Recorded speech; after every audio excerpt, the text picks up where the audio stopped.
syempre, every Thursday, at na-miss ko to, kasama natin ang Sige, ating trabaho ka. napakagandang consultant dito, di ba? Financial consultant at minsan life consultant na rin, di ba? Ang ating kaibigan, kabagang, ano pa ba? Kapatid, kapuso, Kasambahay. kasambahay, si Ninang Riza. Ka-GNN ka rin, no? Oo, good morning. Good morning, Atty. Reg. Ang gaganda ng mga picture ni Atty. Reg. Ay, nako, thank Pero you. mabating ko muna. Oh, sige. Good morning, Kuya. Good morning po sa mga kasambahay natin dyan. Ninang, paano ba ang tamang paggamit ng pera ng mga athletes? Oh, yun. Kasi marami tayo mga athletes na nababalitaan na namatay na walang pera. Pero yung peak ng career nila, ang dami nilang pera, dami nilang na-invest. Pero nung namatay sila, wala na silang pera. Tanungin natin si manager. Diba? Yung mga athletes kasi natin, ang una nating isipin dyan, yung retirement nila is, yung bata pa lang sila, nagre-retire na sila. Okay. Okay? So, kung ikaw bata ka pa, magre-retire ka na, anong gagawin mo, Atty. Reg? Mag-iipon, Invest. mag-iimpok ng pera. Invest. Mag-invest ka. So, tama, di ba? So, kailangan paghahandaan natin yung pag nag-retire tayo, bata pa tayo, wala na tayong magiging trabaho. Kasi normally, ano bang age, Diego, yung Oh ano? my gosh. 65. Yung mga nag-retire ang mga athletes. Ah, Hindi athletes. Pati Minsan, artista. Ganun 45. Before 40. 35 to 40. Early 40s. So, kung 35 to 40, kasi si Jaworski lang naman hanggang 50, no? Hindi pa nagre-retire. So, kung ganyan, kailangan isipin natin, 35 ka pa lang, wala ka na magiging trabaho. So, anong gagawin mo, Doc Joseph? Dapat may naimpok ka. Aside from may na-impok, Erica, Investment. anong gagawin mo? Kumuha ka ng... Recitation ba? Kumuha ka ng kaibigan na mayaman, katulad ni Ninang o ni Doc Joseph.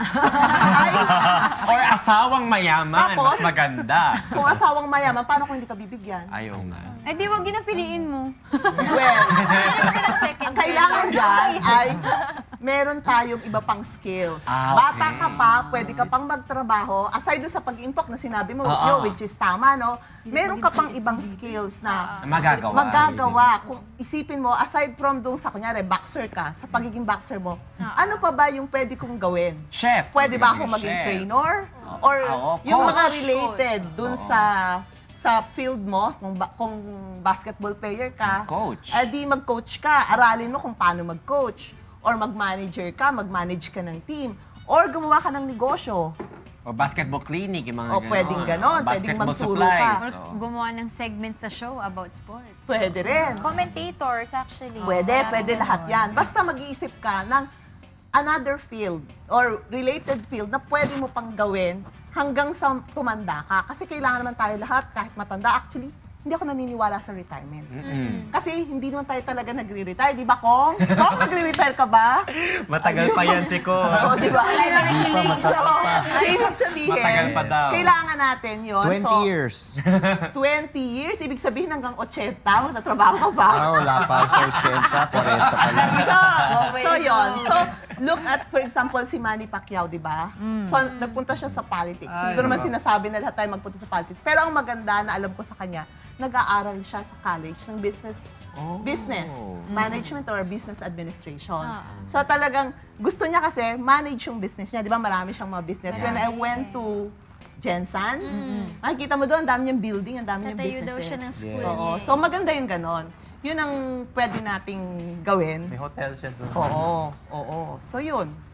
Tapos, kailangan din is talagang yung pera mo na impok, isipin mo kung saan pinakamagandang i-invest.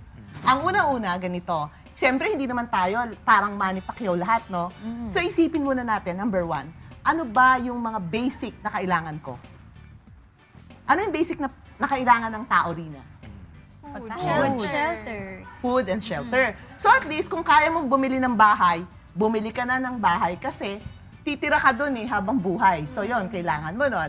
And then, kailangan meron kang pang yung mga daily needs mo, which is food and utilities and everything. So, kailangan meron ka rin cash na na-invest para eventually yun ang kikita para yun ang sustain your gagamitin mo. lifestyle. So, kung wala ka mang makuhang another job, meron ka munang pagkukuhanan, yun yung mga living on interest. So, i-invest mo yung pera mo and then you collect the interest every month at doon ka kukuha ng panggastos. Paano naman yung mga atletang na-encounter ko, like for example, na-injured sila, tapos hindi na sila makabalik dun sa sport nila, so wala na silang income. Like for example, short span lang yung kanilang pagkasikat. Like for example, hindi pa umabot ng isang kontrata nila. Yung mga ganun na at the peak of their career, dun sila na-injured, dun sila nawawala ng future. Malaking Parang problema ganun. yan, ano?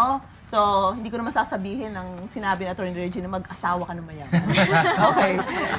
Ang pwede kasi dyan, pag athlete ka, kailangan tingnan mo yung security. So, kailangan meron kang insurance.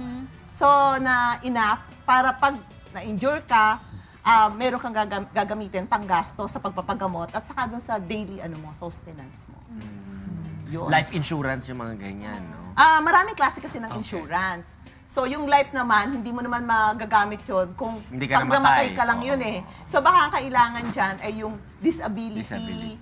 Or yung yung panggamot, pang hospital para makapagpagamot Mga ka. pre-need. Oo. Normally, like kung pwede kang mag-ano sa SSS, kailangan kumuha ka rin ng SSS. Kung wala kang company as an athlete, on your own, mag-ano ka, yung self-payment sa SSS para pag na-disable ka, at least meron kang pension. Tsaka importante rin, Ninang, na mag-invest ka sa sarili mo. Like, dapat lagi kang nag-exercise para yung health mo at peak pa rin every time na, 'di ba, magsasabak ka sa karera mo. Hindi lang puro yung investment. Kasi sarili mo din, yung sarili mo mismo, yun yung career mo bilang atleta. At saka dapat huwag nating aabusuhin yung katawan natin. Kasi normally, yung mga athlete, no, kaya hindi sila, nalalaos sila kaagad. Kasi may mga bisyo. Yung pagpupuyat, o nagda-drugs, or lahat ng mga bisyo, wag nating gawin yun sa mga athlete. Yan, maraming salamat, Ninang Riza. Alam ko napakaikli ng ating oras, pero linggo-linggo naman ay lagi ka namin kasama dito. Di ba? Oh, Gusto yan. mo araw-araw? Oh, sige, pwede rin. Araw-araw. Bukas ulit. O, di ba? Bukas ulit. Maraming salamat, Ninang Riza, ang ating resident financial consultant dito sa GMK.